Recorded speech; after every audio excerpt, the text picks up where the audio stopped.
Hello dear all, welcome to our channel Smart Indian Model School. Smart Indian Model School present Smart Indian EduFun classes.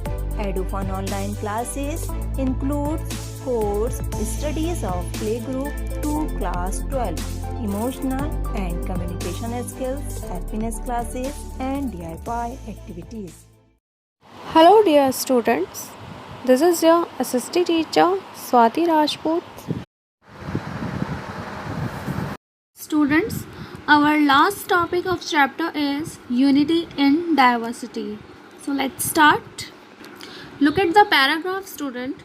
India's diversity has always been recognized as a source of its strength.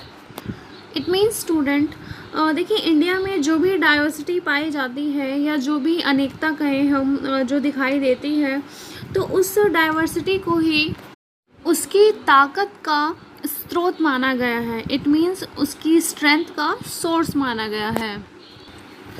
When the British ruled India, women and man from different cultural, religious and regional backgrounds came together to oppose them. It means जब भारत पर अंग्रेज़ों का राज था वो different culture और religion और regional background से जो लोग थे मैन और वुमेन्स उन्होंने अंग्रेज़ों के अगेंस्ट मिलकर लड़ाई की थी. India's freedom movement had thousands of people of different backgrounds in it. They worked together to decide joint action. They went to jail together and they found different ways to oppose the British.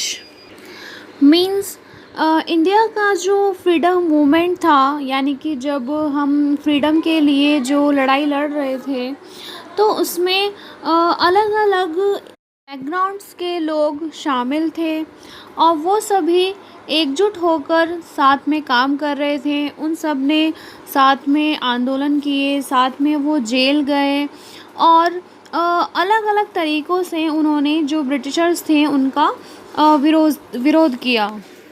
Interestingly, the British thought they could divide Indians because they were so different and then continue to rule them. But the people showed how they could be different and yet be united in their battle against the British. It means student जो Britishers थे जो अंग्रेज़ थे उन्होंने सोचा कि वो India के लोगों में आपस में फूट डाल सकते हैं यानी कि आपस में उनमें झगड़ा या कोई भी कॉन्फ्लिक्ट्स ऐसा पैदा कर सकते हैं. क्योंकि इंडिया में बहुत सी डाइवर्सिटीज़ थी और ऐसा करके उन्होंने सोचा कि इंडिया के लोग आपस में लड़ते रहेंगे और उनका जो राज है वो ईज़िली चलता रहेगा. बट हुआ इसका जस्ट अपोजिट. लोगों ने भी दिखा दिया कि वो एक दूसरे से चाहे कितने ही डिफरेंट हैं पर जब ब्रिटिश के ख़िलाफ़ उनकी जो लड़ाई थी उस लड़ाई में वो सब एक साथ थे. इसके बाद स्टूडेंट आपके बुक में एक सॉन्ग लिखा गया है. वो सॉन्ग आप पढ़िएगा, उसको अंडरस्टैंड कीजिएगा, ठीक है, और उसका एक्सप्लेनेशन यानी कि अपना एक वीडियो बनाकर आप मुझे सेंड कीजिएगा. चलिए हम आगे बढ़ते हैं. This song was sung after the Jallianwala Bagh massacre in Amritsar in which a British general opened fire on a large group of unarmed, peaceful people, killing many and wounding even more. Men and women, Hindus, Sikhs, and Muslims, rich and poor, had gathered to protest against the British. This song was composed and sung to honor the memory of those brave people. It means student ये जो song है वो जो जलियांवाला बाग हत्याकांड आपने सुना होगा उसके बारे में, तो ये उसके बाद अमृतसर में गाया गया था. इस इंसिडेंट में हुआ क्या था, कुछ लोग उस बाग में इकट्ठे होकर बहुत ही पीसफुली एक सभा कर रहे थे या मीटिंग कर रहे थे।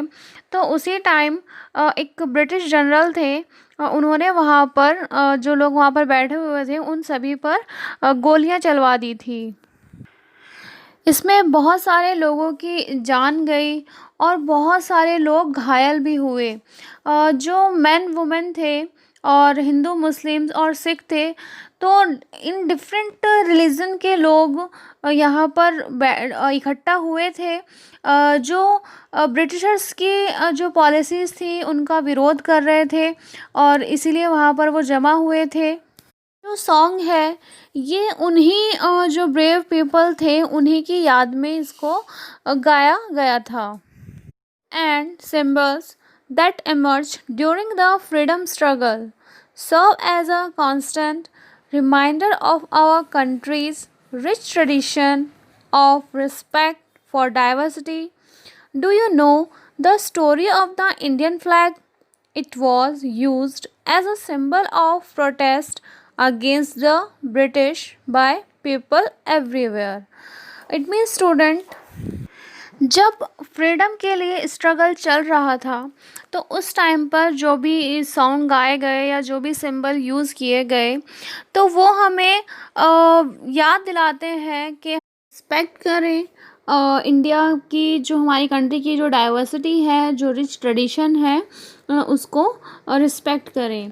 क्या स्टूडेंट आप जानते हैं कि जो फ्रीडम स्ट्रगल के टाइम पर जो हमारा फ्लैग है उसकी स्टोरी के बारे में क्या आप जानते हैं? इस फ्लैग का यूज़ इंडिया के सभी लोगों ने as a symbol of protest, यानी कि ब्रिटिशर्स के ख़िलाफ़ जो वो प्रोटेस्ट कर रहे थे तो उस प्रोटेस्ट का उन्होंने इस फ्लैग को एक सिंबल बनाया था। ठीक है। In his book the discovery of India, Jawaharlal Nehru says that Indian unity is not something imposed from the outside, but rather it was something deeper and within its fold. The widest tolerance of belief and custom was practiced and very variety acknowledged and even encouraged. It was Nehru who coined the phrase unity in diversity to describe the country. It means student, Jawaharlal Nehru ने जो अपनी book लिखी थी जिसका नाम था discovery of India, it means Bharat की खोज, तो उसमें उन्होंने लिखा था कि जो इंडियन यूनिटी है, यानी कि जो भारत के लोगों के बीच में जो एक एकता है, वो कोई बाहर से थोपी हुई चीज़ नहीं है, बल्कि ये एक बहुत ही गहरी है जिसके अंदर अलग अलग तरह के बिलीफ और कस्टम्स को एक्सेप्ट करने की भावना है। इसमें डाइवर्सिटी को पहचानना और उसको इनकरेज किया जाता है। वो नेहरू ही थे जिन्होंने इंडिया की डाइवर्सिटी को एक्सप्लेन करते हुए कहा unity in diversity, it means अनेकता में एकता का जो थॉट है वो हमें दिया। That is all about this chapter. इसी के साथ यहाँ पर हमारा सिविक्स का चैप्टर 1 अंडरस्टैंडिंग डाइवर्सिटी कंप्लीट होता है। Thank you for watching. Notification प्राप्त करने के लिए कृपया बेल बटन दबाएं और चैनल सब्सक्राइब करना ना भूलें। Please subscribe our channel of EduFun Classes. Thank you for watching.